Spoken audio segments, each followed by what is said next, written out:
بسم اللہ الرحمن الرحیم. ڈیئر اسٹوڈنٹس، معزز و محترم ناظرین و سامعین و ناظرات و سامعات، پروفیسر ڈاکٹر حافظ محمد مشتاق آپ سے مخاطب ہے اور آپ سن رہے ہیں ڈاکٹر حافظ محمد مشتاق یوٹیوب چینل.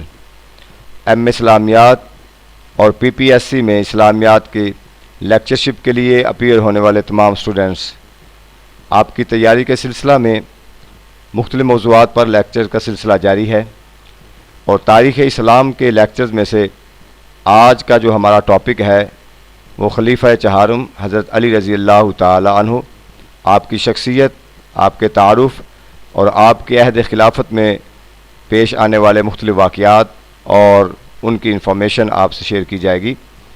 تو آئیے لیکچر کی طرف. آپ کا نام علی، ابو الحسن اور ابو تراب آپ کی کنیت.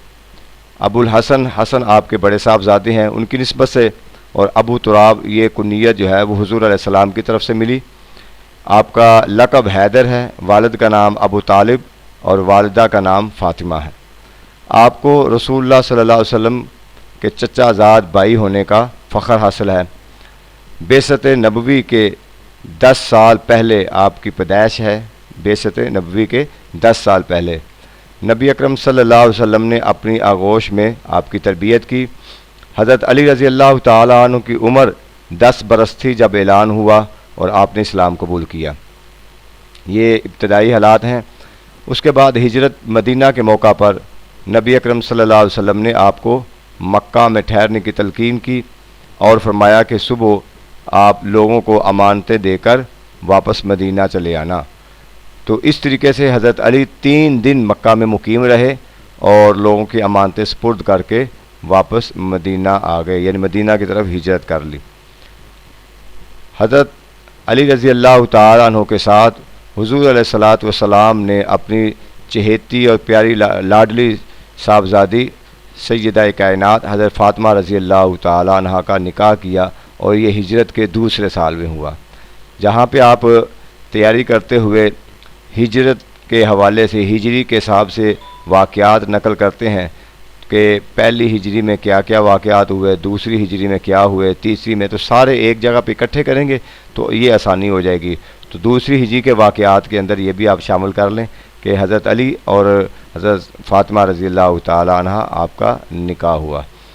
نکاح کے موقع پر حضور علیہ الصلاۃ والسلام نے اپنی بیٹی سے فرمایا، میں نے تمہارا نکاح اپنی اہل بیت کے بہترین فرد سے کیا ہے. ان کو دعائیں دیں اور پھر ان کے اوپر پانی چھڑکا، یعنی کہ اوپر کچھ پڑھ کے، قرآن کی آیات پڑھ کے برکت کے لیے پانی کا چھڑکاؤ کیا. حضرت علی رضی اللہ تعالیٰ عنہ غزوہ تبوک کے علاوہ تمام غزوات میں شریک ہوئے.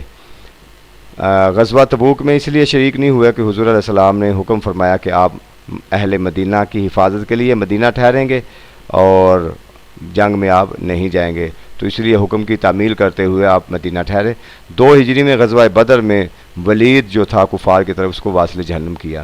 غزوہ احد میں حضرت علی کو 17 زخم آئے، یعنی اس طرح بہادری کے ساتھ لڑے، خصوصاً جب حضور علیہ الصلاۃ والسلام پر تیر اندازی شروع ہو گئی اور یہ مشہور کر دیا گیا کہ آپ کو شہید کر دیا گیا.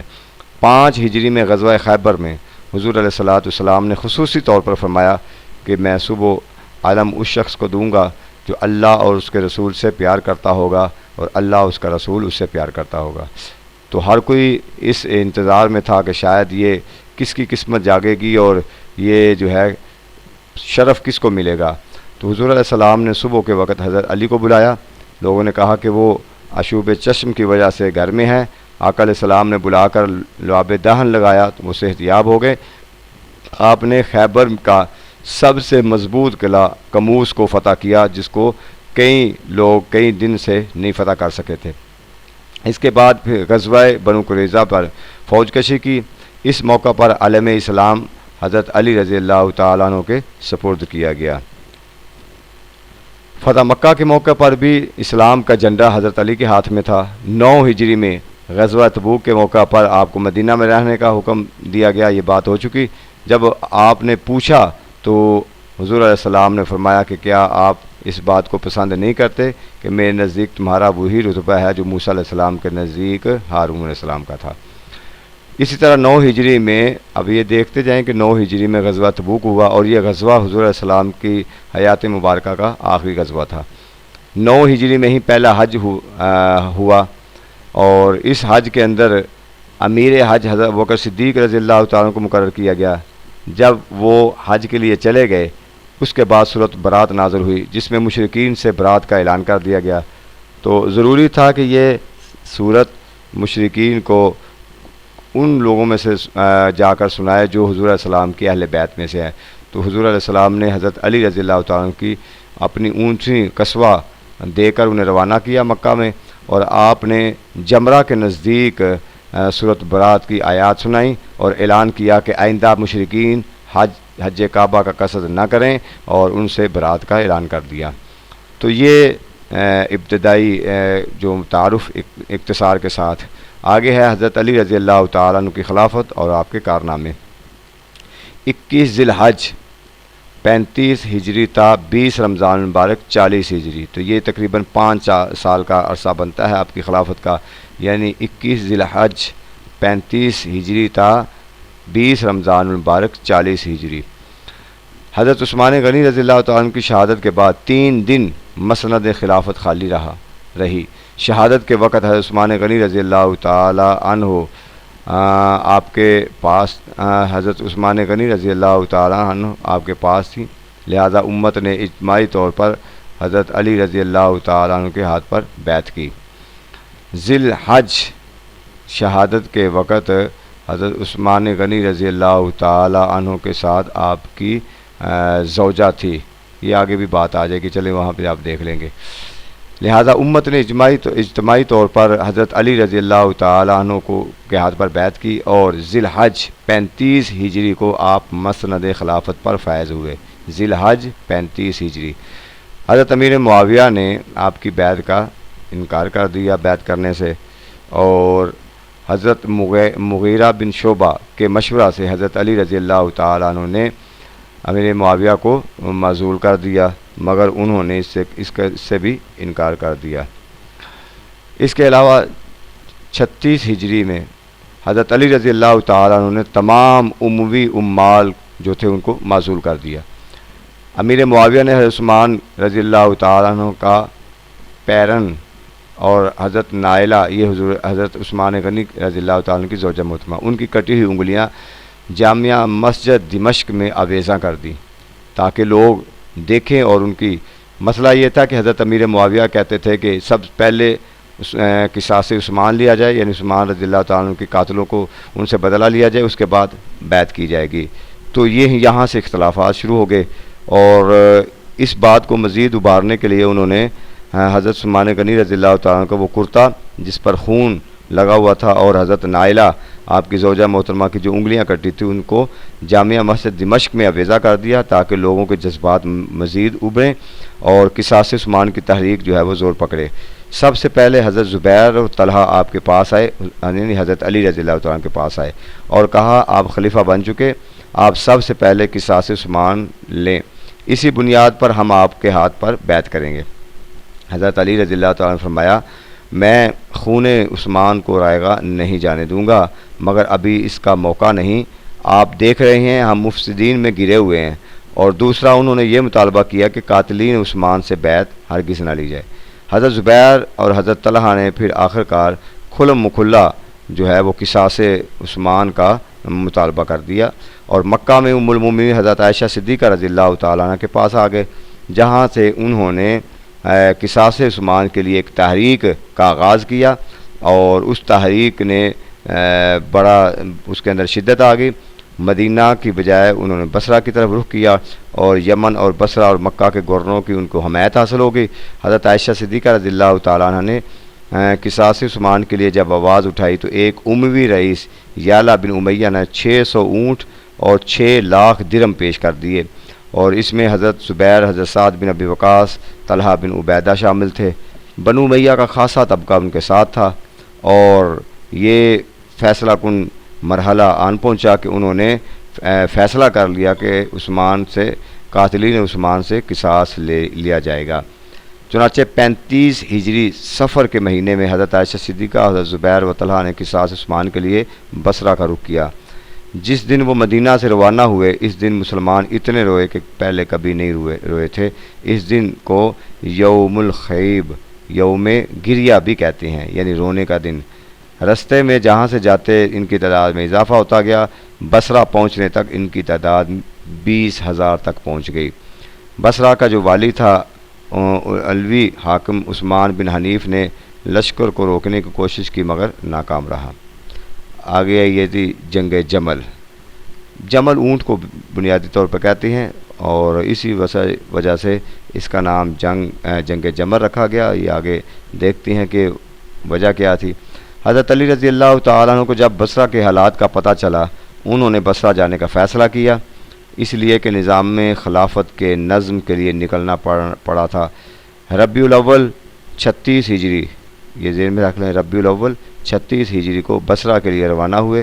حضرت عبداللہ بن سلام نے آپ کو منع کیا لیکن چاروں ناچار آپ کو نکلنا پڑا۔ بصرہ میں حضرت ابو موسیٰ اشعری جنگ ٹالنے کی کوشش کرتے رہے، جو کہ اس وقت کوفہ کے گورنر تھے، اور فریقین نے باہمی رضامندی بھی ظاہر کر دی، اور یہ کئی ماہ کی کوششوں کا نتیجہ تھا، مگر مفسدین کو یہ بات پسند نہ آئی۔ انہوں نے رات کے اندھیرے میں تیر اندازی شروع کر دی، جس کے نتیجے میں جنگ شروع ہوئی اور بڑی خون ریز جنگ ہوئی جس میں بہت سارے مسلمان مارے گئے۔ حضرت زبیر کو دوران جنگ حضرت علی رضی اللہ تعالیٰ عنہ نے حضور علیہ السلام کا فرمان سنایا کہ تم ایک دن علی سے ناحق لڑو گے۔ انہوں نے کہا ہاں مجھے یاد آ گیا۔ اس طرح انہوں نے اپنے آپ کو جنگ سے علیحدہ کر لیا اور واپس ہو لیے۔ واپسی پر ایک سبائی ابن جزموز آپ کے پیچھے چل پڑا، یعنی حضرت زبیر کے پیچھے، اور وادی صبا میں جب پہنچے تو نماز کا وقت آ گیا، تو آپ نے نماز پڑھی اور اس سبائی نے آپ کی اقتداء میں نماز پڑھی، لیکن جب آپ سجدے میں گئے تو اس نے موقع پا کر آپ کو تلوار کے وار سے آپ کا سر قلم کر دیا، اور پھر وہ سر لے کر خوشی خوشی حضرت علی کے پاس آیا رضی اللہ تعالیٰ عنہ۔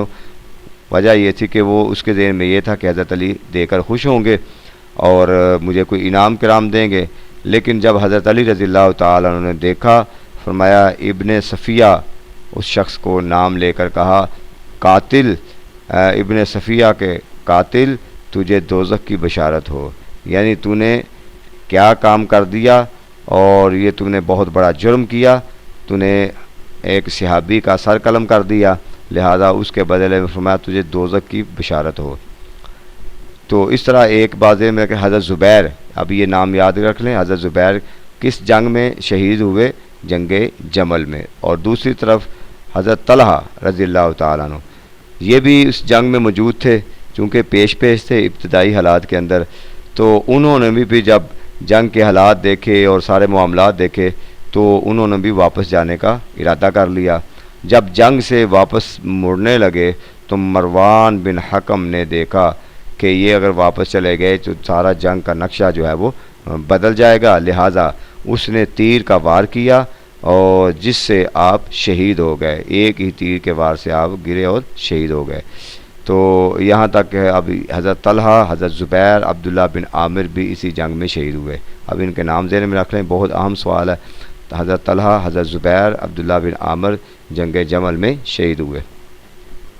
جنگ جمل کے بعد رجب 36 ہجری کو حضرت علی رضی اللہ تعالیٰ عنہ نے کیا کیا کہ مدینہ سے اپنا دارالحکومت جو ہے وہ کوفہ پہنچے اور اپنا پایا تخت جو ہے وہ کوفہ کو ہی بنا لیا۔ اب کوفہ کو پایا تخت بنانے اور دارالحکومت بنانے کی سب سے بڑی ایک ریزن یہ تھی کہ جنگوں کے حالات تھے، حضرت امیر معاویہ بھی جنگ کی تیاری کر رہے تھے اور ادھر پھر حالات بھی اس طرح کے تھے، تو حضرت علی رضی اللہ تعالیٰ عنہ نہیں چاہتے تھے کہ شہر مدینہ میں خون بہے اور خون خرابہ ہو، اس لیے مدینہ سے باہر جا کر کوفہ کو اپنا پایا تخت بنا لیا اور وہاں سے ہی اسلامی ریاست کی اور اسلامی حکومت کی جو ہے باغ دور سنبھال لی۔ تو حضرت امیر معاویہ رضی اللہ تعالیٰ عنہ نے حضرت علی کی جو ہے بیعت کرنے سے انکار کر دیا، انہوں نے دعوت دی مگر انہوں نے ٹھکرا دیا، اور ان کا یہی مطالبہ تھا کہ کہ سب سے پہلے قصاص عثمان لیا جائے، اس کے بعد بیعت کی بات کی جائے۔ تو حضرت علی رضی اللہ تعالیٰ عنہ کا بار بار موقف تھا کہ حالات بہتر ہوں گے تو لازمی طور پر ہم قصاص عثمان لیں گے۔ اب یہ وہ ایک بنیادی چیز تھی جس وجہ سے جنگ جمل بھی ہوئی، جس وجہ سے جنگ صفین بھی ہوئی، اور پھر آگے خوارج بھی اسی وجہ سے نکلے، اور یہ آگے پھر جو فتنے، فساد، لڑائی، دنگا اور بہت سارے مسلمان دونوں طرف سے جو مارے گئے، تو وہ سارا اسی وجہ سے تھا کہ ایک گروہ کہتا تھا کہ فوراً قصاص عثمان سے بدلہ لیا جائے، اور حضرت علی کا موقف تھا کہ حالات جیسے بہتر ہوتے ہیں، اور وہ دوسروں کا یہ بھی موقف تھا کہ آپ کے گروہ میں اور آپ کی بیعت کرنے والوں میں قاتلین عثمان بھی شامل ہیں، ان سے بیعت نہ لی جائے۔ تو یہ وہ واقعات تھے جس وجہ سے جنگ جمل ہوئی۔ اس کے بعد انشاءاللہ دوسرے لیکچر کے اندر جنگ صفین، پھر جو خوارج کے خلاف جنگ ہوئی، ان کے حالات اور واقعات جو ہیں وہ آپ کے سامنے رکھے جائیں گے، تو ان کو آپ ذرا اچھے طریقے سے نوٹ کر لیں گے۔ آپ حضرت علی رضی اللہ تعالیٰ عنہ کے حالات اور آپ کے عہد خلافت میں پیش آنے والے مختلف واقعات۔ تو انشاءاللہ باقی لیکچر کا سلسلہ بھی جاری رہے گا۔ اللہ رب العزت ہمارا حامی و ناصر ہو۔ شکریہ۔